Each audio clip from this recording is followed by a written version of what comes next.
राजस्थान की जो छत्रियां हैं, उन छत्रियों में अगर अपन सबसे पहले बात करें तो एक तो राज परिवार के जो क्या है शाही शमशान है, उनको बार बार पूछा जाता है। एक बार फिर से रिवीजन देख लीजिएगा इसका। आहड़ की छत्रियां जिनको क्या कहा जाता है, मां सतिया। मां सतिया स्थान है वो उदयपुर में है। मां सतियों का टीला जो है वो टीला कहां पर है, भीलवाड़ा जिले में है।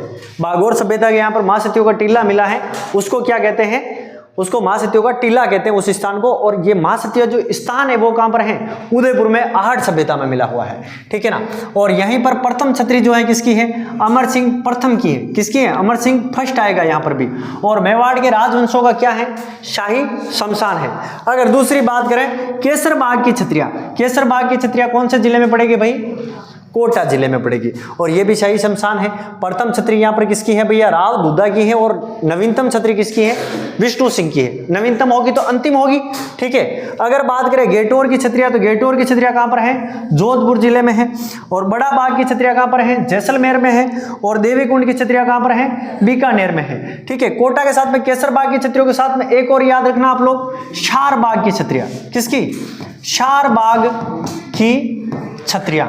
ये भी कहां पर है, कोटा में है भैया। कहां पर है, कोटा। कोटा में क्या है, शारबाग की छत्रियां हैं।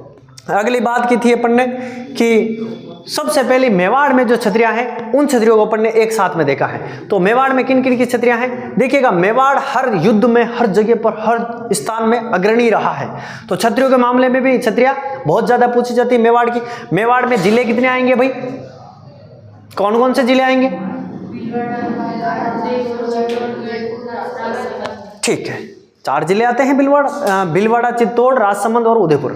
इन 4 जिलों को मेवाड़ में शामिल किया जाता है। प्रतापगढ़ का कुछ हिस्सा शामिल किया जाता है। सलूम्बर नया जिला बन गया, सलूम्बर का भी कुछ हिस्सा इसमें शामिल किया जाता है। सबसे पहली बात देखें, सबसे पहली जो छतरी बनी हुई है वो छतरी किसकी है, महाराणा उदय सिंह की छतरी। और कहां पर है, तो गोगुंदा में है। गोगुंदा कहां पर है, तो उदयपुर में है। महाराणा प्रताप की छतरी जो है वो कहां पर है भैया, अपनी बारडोली में है। और बारडोली कहां पर पड़ता है, सलूम्बर में पड़ता है।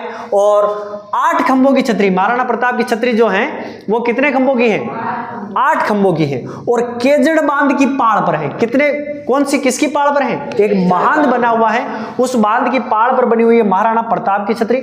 निर्माण किसने करवाया था, तो अमर सिंह के द्वारा इसका निर्माण करवाया गया था इस छतरी का। अब बात करते हैं कि महाराणा प्रताप के बाद में आता है संत रैदास की छतरी। संत रैदास की छतरी आप लोगों ने चित्तौड़गढ़ दुर्ग में गए होंगे तो मीरा मंदिर के सामने क्या है, संत रैदास की छतरी है। और फिर आता है जयमल राठौड़ और कल्लाजी राठौड़। कल्लाजी राठौड़ और जयमल राठौड़ कौन से शाखे में शहीद हुए थे, तीसरा शाखा।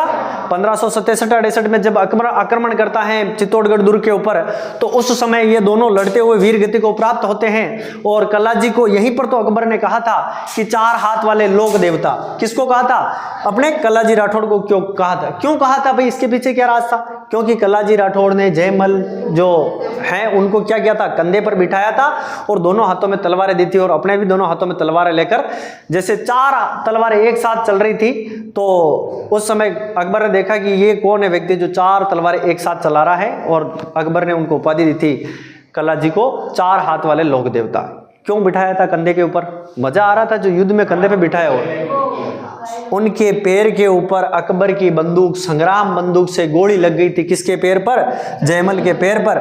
और जयमल मेड़तिया ने क्या किया था, जयमल राठौड़ मेड़तिया थे, मेड़ता के थे, ठीक है ना।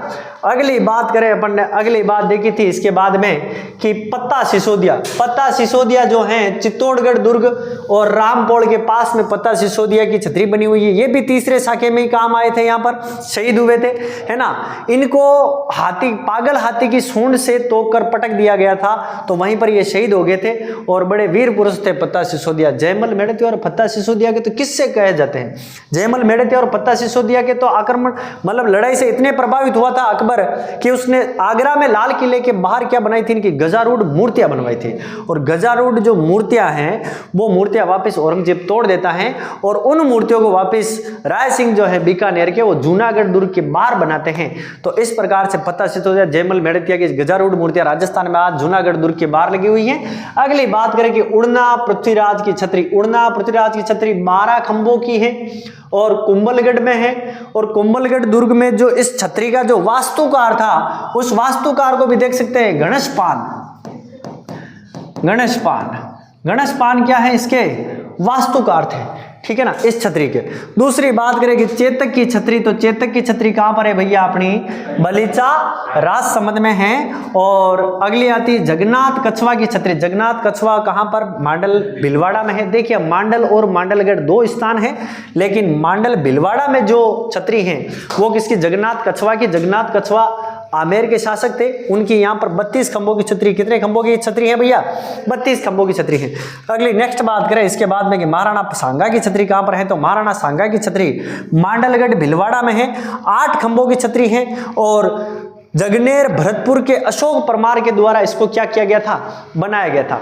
महाराणा सांगा की छतरी मांडलगढ़ भीलवाड़ा में बनाने की क्या जरूरत पड़ गई, चित्तौड़ में जगह नहीं थी क्या, जगह थी, लेकिन उस समय वहां पर उनके क्या निकले थे, प्राण निकले थे। तो वहीं पर वहां के लोगों ने क्या कर दिया था, जो साथ में सरदार थे उन सरदारों ने सोचा कि अगर चित्तौड़ लेके चलेंगे तो क्या होगा, वहां किसी को राजकुमार को राजा बना देंगे, अगर रणथंभौर लेकर चलेंगे तो हाड़ी रानी जो हैं कर्मावती, वो कर्मावती क्या करेगी, उनमें उसके पुत्रों को राजा बना देगी। तो इससे अच्छा है कि अपन यहीं पर इनका दाह संस्कार कर देते हैं, कहीं ले जाएंगे नहीं, फिर बाद में राज परिवार में जो भी होगा इनके वो देखते रहेंगे, अपने को कोई लेना देना नहीं। तो लड़ाई का कारण ना बनकर इसीलिए वहां पर इनको अंतिम संस्कार वहीं पर किया था। अगली छतरियों की बात की थी अपन ने, इसके बाद में हाँ 2-4 छतरियां और देखी थी अपन ने।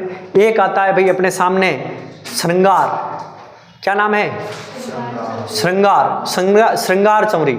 और श्रृंगार चमरी जो है वो कहां पर देखने को मिलती है, अपने को चित्तौड़गढ़ दुर्ग के अंदर देखने को मिलती है। 4 खंभों की छतरी है और कुंभा की पुत्री जिसका विवाह हुआ था वो इस छतरी में हुआ था, इसीलिए इसको श्रृंगार चमरी के नाम से जाना जाता है। और ये कुंभा की जो पुत्री थी उसका नाम था रमाबाई, और रमाबाई को उपाधि मिली हुई थी किसकी, वागेश्वरी की उपाधि मिली हुई थी। और वागेश्वरी क्यों कहते हैं, क्योंकि वो वीणा बजाने में माहिर थी, इसीलिए वागेश्वरी कहा जाता है इसको। और कुंभा खुद भी क्या थे, एक वीणा वादक थे। और कुंभा की जो वीणा थी उस वीणा का क्या नाम था, वल्की, क्या नाम था, वल्की नाम था। अगली बात करें कि रावत की 8 छतरियां, एक जैसी 8 छतरियां बनी हुई हैं, वो कहां पर बनी हुई है, अपनी बेगू में बनी हुई है। बेगू कहां पर पड़ता है, चित्तौड़गढ़ में पड़ता है। एक है अमरगढ़ की छतरियां, देखिएगा अमरगढ़ नाम सुनकर कोई भी चौंकेगा कि ये चित्तौड़ में नहीं होगी, तो चित्तौड़ में नहीं, सॉरी ये भीलवाड़ा में है। और भीलवाड़ा में बागोर एक स्थान है जहां पर बागोर सभ्यता भी है। बागोर सभ्यता किस नदी के किनारे है, तो ये अपन ने भी यहां पर भी देखा था, कोठारी नदी के ऊपर है। बागोर के नाम से एक चीज बड़ी फेमस है कि बागोर की हवेली कहां पर है, तो बागोर की जो हवेली है वो हवेली कहां पर है, उदयपुर जिले में स्थित है। और विश्व की सबसे बड़ी पगड़ी रखी गई है बागोर की हवेली में। बागोर की हवेली का जो निर्माण करवाया था, निर्माण किसने करवाया था, अमरचंद बड़वा ने करवाया था। और इसके बाद में अपन ने देखी थी कि गफूर बाबा की छतरी, गफूर बाबा की छतरी कहां पर है, उदयपुर में है। और उदयपुर में जग मंदिर के समीप साझा के द्वारा इसका